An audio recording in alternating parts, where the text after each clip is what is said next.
जय जिनेन्द्र साहब। सब्जेक्ट है तप तपस्या का गूढ़ रहस्य। मैंने गुरुदेव श्री महाश्रवण जी से अर्ज की, गुरुदेव, भगवान ऋषभ देव जी ने तो तपस्या तो नहीं की, लेकिन उनको भूखा रहना पड़ा उनके ही उदय कर्म के कारण। उसी तरह भगवान महावीर स्वामी को भी बहुत बार महीनों तक भी भोजन नहीं मिला, वो भी उनके ही उदय कर्म के कारण। चंदन बाला को 3 दिन तक भोजन नहीं मिला, वो भी उनके ही उदय कर्म के कारण। उनका तो उदय कर्म था, इसलिए उनको भोजन नहीं मिला, गोचरी नहीं मिली और वो भोजन नहीं कर पाए। तो अभी ये जो पब्लिक तप तपस्या कर रही है या हमारी ओर से करवाई जा रही है, क्यों? इन सब के घर में मैं सारी पब्लिक से बात भी कर रहा हूं। आप सबके घर में भोजन पर्याप्त मात्रा में उपलब्ध है, तो आप भूख से क्यों बिलख रहे हैं? भूखे क्यों मर रहे हैं? भगवान ऋषभ देव जी को उनके उदय कर्म के अनुसार उन्हें भोजन नहीं मिला, इसलिए वो भूखे रहे, भोजन नहीं कर पाए। उनके पास कोई रास्ता नहीं था, उनको तो रोज भोजन करना था, गोचरी करनी थी, गोचरी मिल नहीं रही थी। चंदन बाला को भी भोजन नहीं मिल रहा था, इसलिए वो खाना नहीं खा पाए 3 दिन तक। उसी तरीके से भगवान महावीर स्वामी को भी भोजन नहीं मिल रहा था। आपको तो भोजन मिल रहा है, आपके पास भोजन भी है, फिर भी आप भूखे रह रहे हैं। कितनी आश्चर्य होता है मुझे। हाँ, करो, आप भी तपस्या करो। कैसा तप करो? जैसा ऋषभ देव जी ने किया है। ये ही बात कि तपस्या कैसी करनी चाहिए, ये प्रश्न आचार्य श्री महाश्रवण जी ने मुझे पूछा था कि अशोक जी तपस्या कैसे करें? फिर आप कह रहे हैं कि ये बाहरी तपस्या इस तरीके से नहीं करनी चाहिए, तो तपस्या कैसे करें? तो मैंने कहा, गुरुदेव, जैसे भगवान ऋषभ देव जी ने तपस्या की, जैसे हमारे सारे तीर्थंकरों ने भगवान महावीर स्वामी तक तपस्या की, निश्चय नय की दृष्टि से, व्यवहारिक दृष्टि से नहीं, निश्चय नय की दृष्टि से, उस तरीके से यदि तपस्या हो सकती है तो वह रियल तपस्या है। ये तो जो अभी हो रही है, तो सारी तपस्याएं खड़ी की हुई है, बनाई हुई है। रियल तपस्या जो भगवान ने की थी, हमारे तीर्थंकरों ने, वैसी तपस्याएं गुरुदेव करवाई है ना। तो कैसे गुरुदेव? जब किसी व्यक्ति को, ये सारी जनता, सारी पब्लिक, सारे मेरे भाई बहन सुने, समझे इस बात को,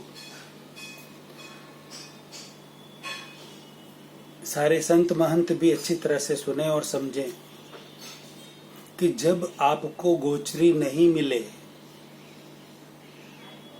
उस समय हमारा भाव समता में रहे, समभाव में रहे, कोई विचार न आए, 1% भी, समभावी रहे, समता ही रहे। उसी तरीके से श्रावक श्राविकाओं को भी जब सुबह का नाश्ता यदि किसी कारण से लेट हो गया है, उस समय वो क्रोध न करे और समभाव में रहे। किसी कारण से नाश्ता करने को ही नहीं मिला, 12 बज गए,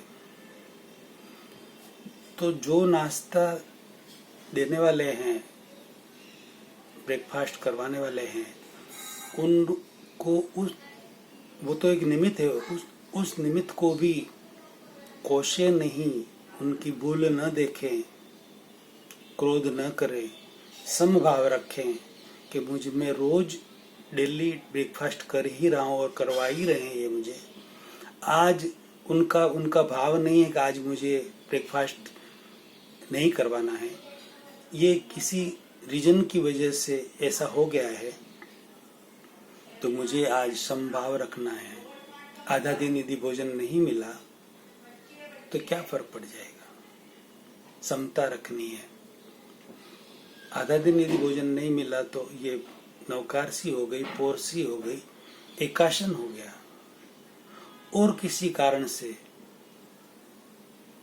दोपहर का भोजन भी नहीं मिला, लंच नहीं मिला, कारण सुबह का जो था वही का वही आगे चल रहा है, उस वजह से भोजन नहीं मिला और बाहर भी नहीं कर पाए, तो समझना कि एकाशन है, थोड़ा लंबा है, शाम को भोजन कर लेंगे, डिनर कर लेंगे। फिर भी किसी कारण से रात को भी भोजन नहीं मिला, पूरे दिन आपको भूखा रहना पड़ा, लेकिन आपने अपना आपा नहीं खोया।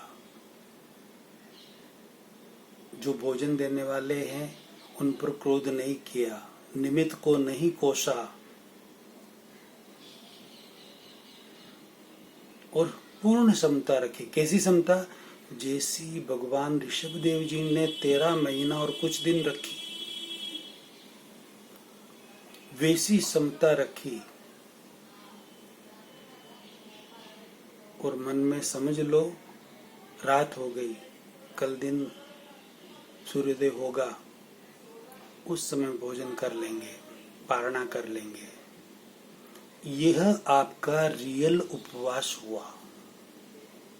यानी कि आपको जो भोजन नहीं मिला वो आपके ही उदय कर्म के अनुसार ऐसे संयोग नेगेटिव क्रिएट हुए, एविडेंस मिले, जिस कारण से आपको भोजन नहीं मिला। जो भोजन देने वाले हैं उनका दोष नहीं है, दोष आपके कर्मों का है, खुद का है, इसलिए आपको भोजन नहीं मिला। अब खुद के कर्मों का दोष हम औरों पर कैसे डालें? इसलिए निमित्त को कंप्लीट निर्दोष समझे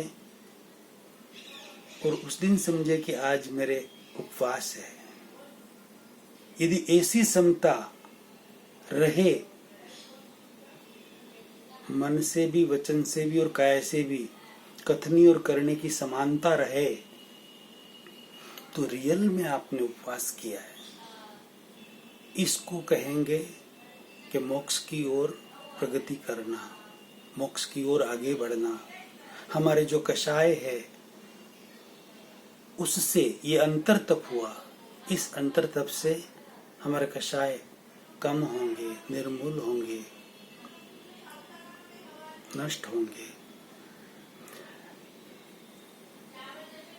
यही उदाहरण आप हर जगह, जैसे घर में ऐसा हुआ तो बाहर कहीं गए हुए हैं, किसी के घर पर गए हुए हैं, कोई ऐसा सहयोग मिला, कम ज्यादा भोजन मिला, लेट फास्ट भोजन मिला, तो हम हमारे भाव न बिगाड़े, हम समता में रहे।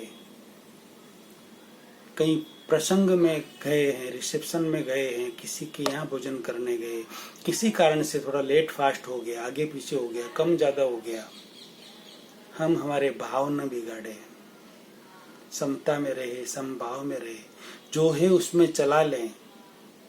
उसको कहते हैं रियल तप। निश्चय नए की दृष्टि से रियल तप यह है। और ये जो कर रहे हैं, अभी मेरे आज एकाशन है, आज आयमिल है, आज उपवास है, ये तो खड़े किए हुए तप है। रियल तप आप करेंगे, आपके अंदर समता रहेगी, समभाव रहेगा, भाव नहीं बिगाड़ेंगे, वह रियल तपस्या है। ऐसी तपस्या करने से आप मोक्ष की ओर आगे प्रयाण कर पाएंगे। यह गुरुदेव बार बार आप सबके व्याख्यानों में, साधु संतों के सबके,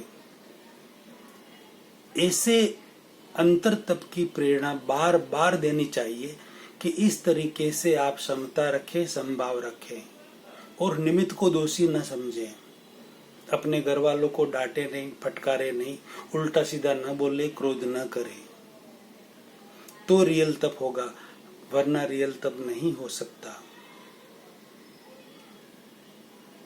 यह गुरुदेव मैंने आपसे अर्ज की थी, तो अब तो कृपा करें गुरुदेव कि इसी तरह से ये बाहरी तप का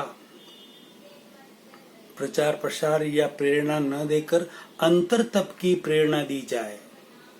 समता और समभाव रहे वैसी बार बार प्रेरणा दी जाए। जैसे ये बाहरी तप की बार बार प्रेरणा दी जा रही ना, उसको कम किया जाए, नहीं के बराबर किया जाए और अंतर तप की प्रेरणा दी जाए। वैसी आप कृपा कराएं गुरुदेव, ऐसी नम्र विनंती में अनुरोध कर रहा हूँ हाथ जोड़कर। वैसी कृपा कराएं तो सबकी अधोगति होगी गुरुदेव। सबकी ऊर्ध्व गति होगी, सॉरी माफ करना, अभी अधोगति की ओर जीव जा रहे हैं।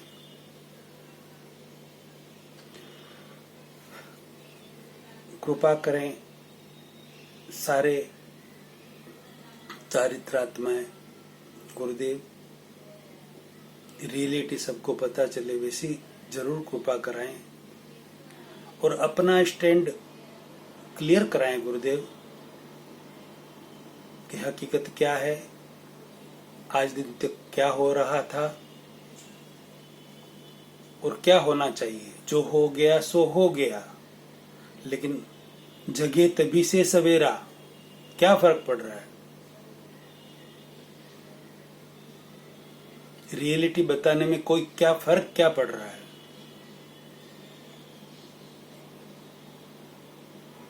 कृपा करें